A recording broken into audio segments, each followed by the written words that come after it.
introduction de la situation, il convient de rappeler les origines de la crise anglophone. Et je voulais sur ce point particulier, signaler que la crise anglophone est aussi vieille que la réunification entre le Cameroun francophone et le Cameroun anglophone au lendemain des indépendances. Si on veut reconstituer la trajectoire de la crise anglophone, on pourrait découper effectivement cette trajectoire en 5 périodes. Nous avons d'abord le moment colonial, qui est une période au cours de laquelle le colonisateur britannique a laissé en héritage à cette partie du Cameroun une langue, une culture juridique, un système éducatif, mais il a également légué un lourd héritage politique, notamment une certaine pratique du pluralisme et aussi une certaine culture de la participation citoyenne. C'est l'ensemble de ce modèle qui a façonné l'identité des communautés anglophones. Puis il y a une deuxième séquence historique, cette fois qui va de 1961 à 1971. Rappelons que 61, c'est la date où les deux parties du Cameroun se réunissent à travers notamment une conférence qui a été organisée dans la ville de Fumban, laquelle conférence a accouché d'une constitution fédérale qui était la base de la réunification entre les deux parties du Cameroun. Seulement entre 1962 et 1971, l'héritage pluraliste des régions anglophones est plus ou moins phagocyté par le tournant ou par les régressions démocratiques qu'on constate dans le Cameroun en entier. Rappelons qu'en 1966, le président Amadou Ahidjo, qui était le premier président de la République du Cameroun, décide notamment de basculer dans un régime monopartiste, ce qui est mal vu par les communautés anglophones. Puis il y a une troisième séquence, c'est celle qui va de 1972 à 1990. Au cours de cette période, en 1972 notamment, on a organisé un référendum sur la forme de l'État. Une grande majorité des francophones votent en faveur du passage de l'État du modèle fédéral au modèle unitaire. Une mutation, une évolution qui est encore vue d'un très mauvais œil par les leaders anglophones qui estiment que les termes de la réunification n'ont pas du tout été respectés. Et il commence à avoir effectivement un début de mécontentement dans les régions anglophones, un mécontentement qui s'amplifie aussi sur le sentiment que l'héritage juridique, l'héritage éducatif et l'héritage linguistique sont en train de s'effacer progressivement derrière ce que les propagandistes de la cause anglophone ont appelé la politique d'assimilation qui est menée par le pouvoir central. Et donc, à partir de 1990, justement à l'an 2000, on entre dans une séquence plus ou moins agitée où commence à germer dans les mouvements anglophones un début de contestation, parfois pacifique, mais parfois violente aussi. Il commence à se structurer dans les mouvements estudiantins, notamment des revendications qui dénoncent la politique d'assimilation, qui dénoncent une velléité pour les francophones de s'accaparer de tous les leviers de pouvoir et de marginaliser les anglophones. C'est une rhétorique c'est des éléments qui font partie de la rhétorique anglophone à cette période. Il y a une crise politique qui commence à germer et qui pousse les autorités camerounaises à organiser une conférence tripartite, qu'on appelait effectivement la fameuse conférence tripartite des années 90, au cours de laquelle la question anglophone est mise sur la table. Cette conférence donne naissance à une constitution en 1996 qui avait vocation justement à calmer le désir d'indépendance des communautés anglophones à travers une formule politique, c'est-à-dire le modèle de la décentralisation qui a été actée dans le cadre de cette constitution et qui visait notamment à laisser un peu plus d'autonomie aux communautés locales, estimant que ces concessions pouvaient effectivement calmer la grogne. Seulement, cela n'a pas produit les résultats escomptés. Donc, à côté du mécontentement anglophone, il y a un mouvement séparatiste qui commence à se structurer et qui commet, il faut le rappeler, des premières actions violentes au cours des années 2000. Seulement, c'est des actions très isolées, sans réelle portée. et les autorités camerounaises parviennent à contenir effectivement cette mobilisation séparatiste, ce qui entraîne effectivement le départ des leaders séparatistes à l'étranger pour échapper aux arrestations massives. Et donc, durant toute une période, la question anglophone ne s'est plus posée. On a assisté à un léger calme qui s'est installé. Seulement, en 2016, il y a une remobilisation, cette fois des groupes corporatistes, des avocats déjà qui dénoncent le sous-système juridique anglophone qui est menacé notamment par les pratiques juridiques francophones. Il y a également des enseignants qui dénoncent et qu'ils ont appelé une francophonisation du système éducatif. Et puis, après cette mobilisation et la gestion que le gouvernement en a fait, commence à germer à partir de 2017 un mouvement insurrectionnel qui vient se greffer à cette grogne qui était portée par les avocats et par les autres mouvements corporatistes. Cette insurrection, elle est née, elle s'est installée et elle perdure jusqu'à aujourd'hui. Ça fait 3 ans, donc depuis 2017 jusqu'à 2020, on assiste à une véritable insurrection qui a déjà fait à peu près 3500 morts selon les statistiques officielles et des centaines de milliers de déplacés internes. Plus de 100 000 enfants ont été privés d'école pendant 3 ans et jusqu'à présent, la crise se poursuit avec son lot d'atrocités, de violences et de décès.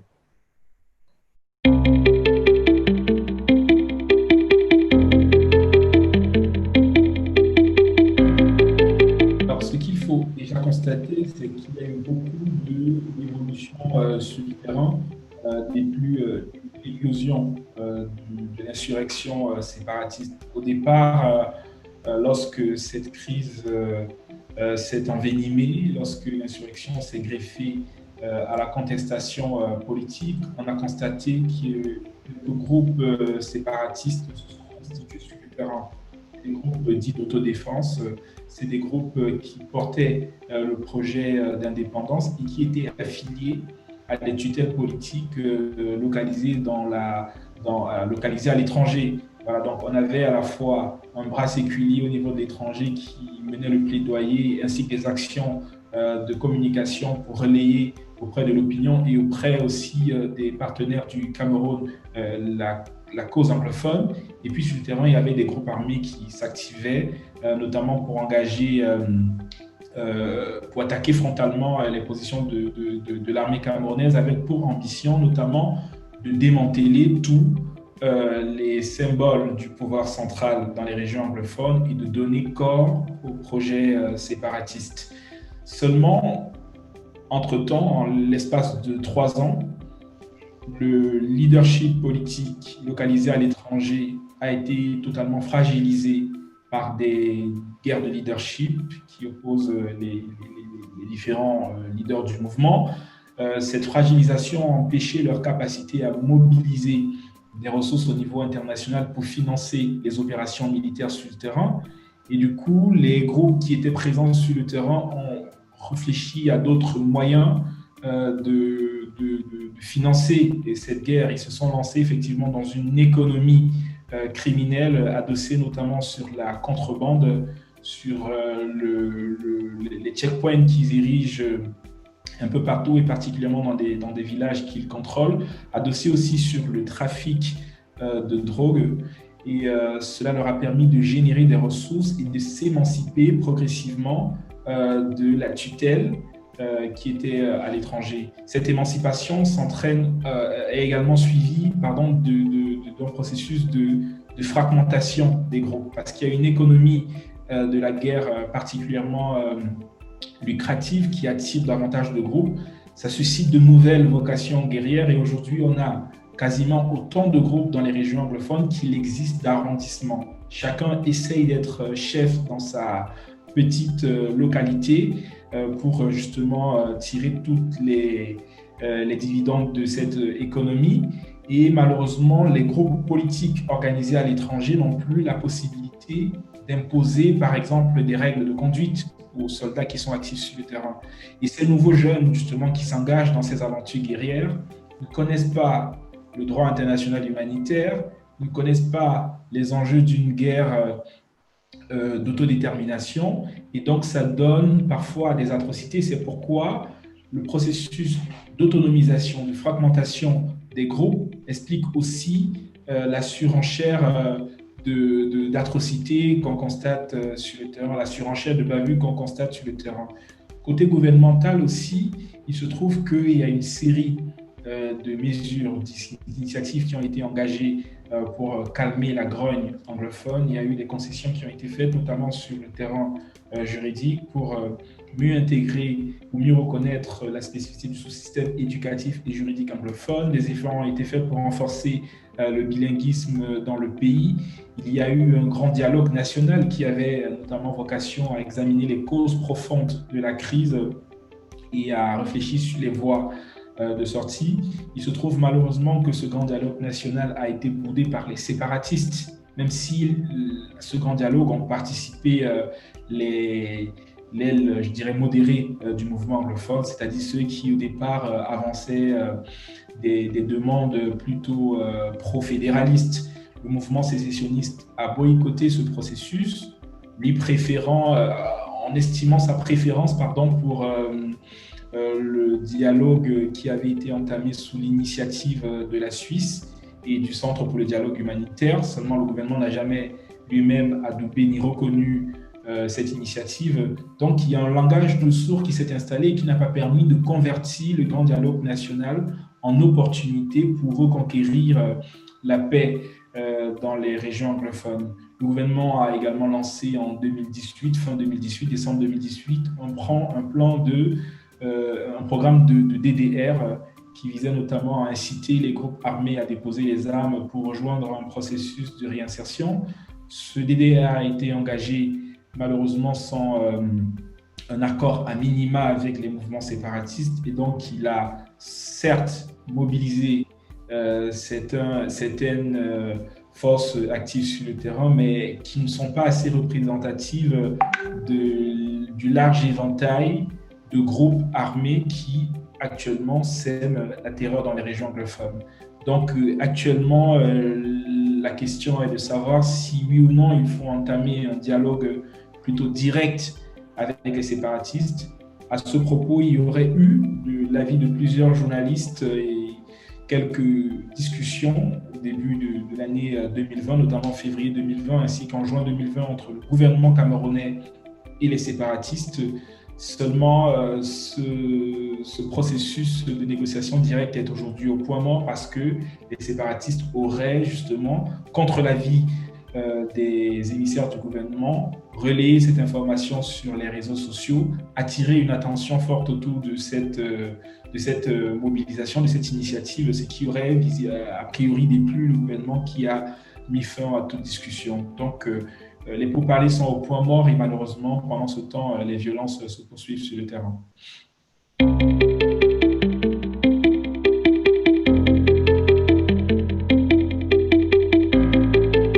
Je commencerai par dire qu'il faut dissiper toute amalgame. Lorsqu'on parle de crise anglophone, ce n'est pas un conflit qui oppose francophones et anglophones. C'est un conflit qui oppose la communauté anglophone à une autorité politique. C'est pourquoi j'ai rappelé au départ le lourd héritage politique qu'a légué les Britanniques lorsqu'ils ont colonisé cette région. Donc on voit derrière l'insurrection ou la grogne anglophone parfois une contestation du pouvoir central et non un mécontentement contre les francophones qui seraient la cible légitime de leurs attaques. Il faut déjà rappeler ce contexte. Nulle part dans les régions anglophones, on a assisté à une chasse aux sorcières contre les anglophones, qui sont nombreux à vivre dans cette région. Et je me souviens au début du conflit, dans les réunions qui étaient organisées par les diasporas anglophones à l'étranger, il y en avait des plus radicaux qui se sont levés pour demander de prendre pour cible des francophones qui oseraient se rendre dans les régions anglophones. Cette idée a été rejetée par une bonne partie des meneurs de cette contestation qui estimaient qu'ils n'ont aucun problème avec les anglophones, c'est que la grogne en fait les oppose davantage au pouvoir qu'aux communautés. Donc il n'y a pas de tension à ce niveau. En revanche, sur le terrain déjà, il commence à germer des tensions entre les communautés même qui occupent les régions anglophones. Certaines communautés comme les communautés Bororo, qui ont été mobilisées par l'armée camerounaise pour contrer ou pour informer sur les manœuvres des séparatistes, ont fait l'objet d'attaques de la part des séparatistes qui accusaient d'être des collaborateurs du pouvoir. Ils ont fait l'objet d'attaques ciblées. Et en retour aussi, ces communautés Bororo ont réagi en représailles à ces attaques ciblées séparatistes, ce qui a envenimé effectivement les tensions entre les deux communautés. On pourrait aussi redouter des tensions entre les communautés de déplacés anglophones et les communautés d'accueil, notamment celles qui les reçoivent dans les villes ou les villages qui jouxtent les régions anglophones. Souvenez-vous qu'en 2018, par exemple, dans la localité de Bangourang à Foumban, dans la région de l'Ouest qui est connexe à la région du Nord-Ouest anglophone, il y a eu une attaque ciblée des séparatistes en représailles à une attitude qu'auraient affichée les communautés hautes vis-à-vis des populations anglophones déplacées. Les séparatistes auraient ciblé cette ville, ils auraient attaqué des écoles, ils auraient incendié des maisons pour dénoncer, disait-il, le traitement qu'auraient subi leurs propres communautés qui ont fui les régions anglophones pour se réfugier dans cette partie du territoire. Donc là aussi, c'est un début de dégradation des relations intercommunautaires. Et puis, il y a un risque à plus long terme. On constate par exemple que la géographie du conflit s'est élargie, que les attaques des séparatistes débordent de plus en plus sur les régions anglophones, à l'ouest d'abord, dans le littoral ensuite, mais aussi dans le centre. Tout récemment encore, on a assisté à des explosions, des engins explosifs improvisés dans les régions du centre. La dernière explosion remonte à dimanche dernier et de plus en plus de voix s'élèvent à la fois pour s'inquiéter par rapport à ces évolutions, mais aussi pour fustiger ces attitudes des séparatistes qui veulent faire vivre aux communautés francophones toutes les difficultés, toute la peur qui règne actuellement dans les régions anglophones. Ces attaques, si les autorités camerounaises parviennent aujourd'hui, par exemple, à établir des liens entre ces attaques et les manœuvres des séparatistes, il faut craindre que cela entame les rapports entre les communautés francophones et anglophones. Donc, il y a plus de risques de dégradation de relations intercommunautaires que de détérioration proprement dite. Et l'enjeu, justement, c'est déjà d'alerter sur ces éventuelles tensions qui se profilent et de prendre des mesures pour y remédier assez rapidement.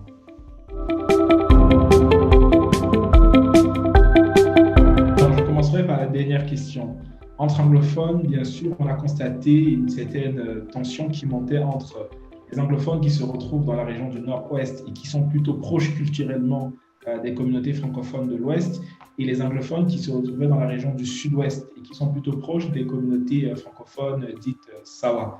Donc, il y a eu parfois même, pour certains, une volonté d'exacerber ces divergences-là culturelles pour dire qu'il n'existe pas une communauté anglophone homogène et pour justement créer des tensions et dynamiter la coalition qui s'était constituée pour, dans le cadre du bras de fer avec le pouvoir central. Donc, il y a ces germes de tensions qui existent et qui parfois sont aussi utilisés par les groupes séparatistes. Parce que vous vous souvenez, par exemple, en 2018, on a une communauté de chefs dits Bakweri. Les Bakweri, c'est une communauté ethnique qui se retrouve dans la région du sud-ouest du Cameroun, qui ont été enlevés par des éléments séparatistes qui leur reprochaient de soutenir les positions gouvernementales dans le cadre de la crise anglophone. Là, par exemple, c'est un développement qui était de nature à créer davantage de divergences entre les deux régions anglophones. Et puis, plus récemment encore, lorsqu'on a assisté à une certaine accalmie dans les régions du sud-ouest, il y a des gens, des commentateurs qui ont estimé que l'aile anglophone la plus rebelle et la moins docile était l'aile qui se retrouvait dans les régions du nord-ouest et pas celle qui se retrouvait dans les régions du sud-ouest, une manière de pointer les divergences et d'alimenter justement ces désaccords entre ces deux communautés. Maintenant, disons que les demandes particularistes anglophones ont inspiré d'autres communautés qui se sont également lancées dans des mémorandums communautaires. C'est le cas, par exemple, d'un mouvement qui est né il y a juste quelques mois et qui s'appelle 10 millions de nordistes. C'est un mouvement qui a clairement une base identitaire, qui revendique une meilleure représentation des communautés issues de la partie septentrionale du Cameroun dans l'appareil d'État, qui souhaite un meilleur partage des ressources qui bénéficient aux populations de la partie septentrionale du Cameroun. On peut dire que l'éclosion de ce mouvement a été plus ou moins facilitée aussi par les évolutions dans les régions anglophones. Donc ça inspire d'autres mouvements. Seulement par rapport à ça, on a par exemple des analystes qui estiment que l'histoire des régions anglophones n'est pas la même que l'histoire des autres communautés. Les communautés anglophones ont passé un pacte politique avec le pouvoir francophone, ce qui n'est pas le cas des autres communautés qui existaient déjà dans un ensemble territorial bien défini. Donc, autour de la crise anglophone, il y a bien sûr des tentatives, il y a bien sûr des revendications particularistes qui émergent dans d'autres parties du Cameroun, mais qui n'ont jamais conduit à des demandes d'émancipation, à des demandes d'affranchissement, à des velléités des séparations d'avec le Cameroun entier.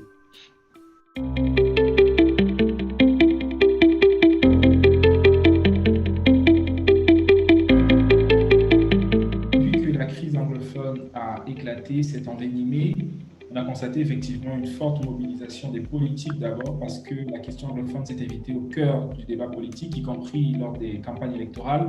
C'est un politique d'ailleurs comme le mouvement pour la renaissance du Cameroun, qui est la deuxième force politique du pays, en ont fait l'objet principal de leurs revendications politiques. Ils ont conditionné leur participation aux échéances électorales à la résolution de la crise dans les régions anglophones.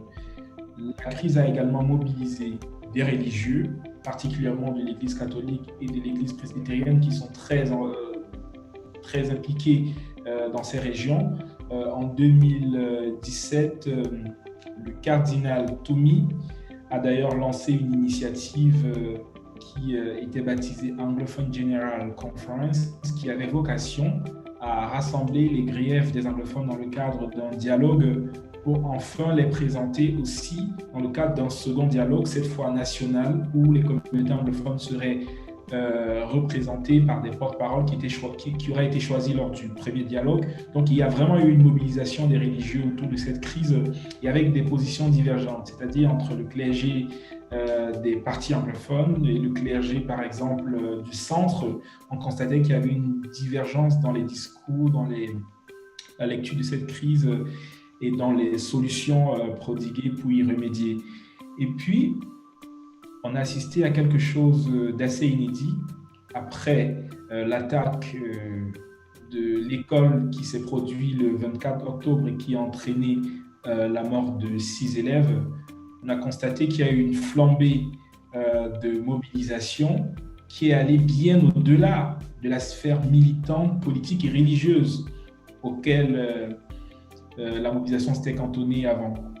Des sportifs comme Kylian Mbappé, qui est d'origine camerounaise, le pape François s'en est mêlé, des artistes s'en sont également appropriés, se sont mobilisés pour appeler au pourparler. Des chancelleries occidentales ont exprimé leur indignation par rapport à la barbarie qui s'est produite dans cette école. Donc on a eu vraiment une très forte mobilisation qui pourrait éventuellement faire évoluer les positions des deux parties, à la fois les séparatistes qui refusent aujourd'hui de déposer les armes, mais aussi le gouvernement qui n'a pas entamé une initiative d'envergure pour dialoguer directement avec les acteurs de la violence sur le terrain.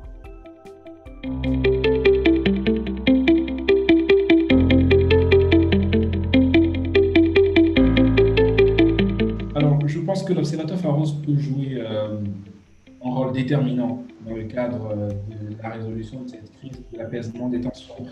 Il y a d'abord un rôle qu'elle peut jouer sur le terrain, travers des études approfondies pour comprendre les dynamiques endogènes, pour comprendre les tensions qui se créent à la fois entre les communautés, mais aussi les tensions qui opposent les communautés anglophones au pouvoir. L'Observatoire Pharos dispose des mécanismes intéressants pour justement étudier ces dynamiques-là. Il y a eu récemment la création d'un baromètre du pluralisme qui, à mon avis, est un outil intéressant pour comprendre effectivement ces tensions et aussi repérer des mécanismes d'apaisement qui permettront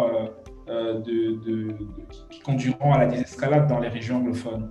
Et puis l'Observatoire Pharos peut jouer un rôle de signalement et de mobilisation de la communauté internationale à travers le travail de veille qui est mené notamment par les observateurs. Il y a une documentation progressive de la crise, mais également le partage de ces informations avec les acteurs internationaux. C'est un moyen d'alerter tout le monde sur ce qui est en train de se passer et de leur permettre d'avoir une appréciation assez juste de si la crise est en train d'évoluer ou si elle est en train notamment de s'apaiser. C'est un rôle, à mon avis, c'est un travail immense qui est mené et qui contribuerait, si elle est associée aussi à l'organisation de conférences, si elle est associée aussi à un travail de lobbying auprès des acteurs diplomatiques. C'est une mobilisation qui permettra de mobiliser davantage la communauté internationale et d'offrir des éléments, des analyses de première main pour trouver une issue pacifique à ce conflit. Je voudrais juste, en guise de fin, alerter sur une chose, en fait. Le temps, c'est le principal ennemi de la paix au Cameroun.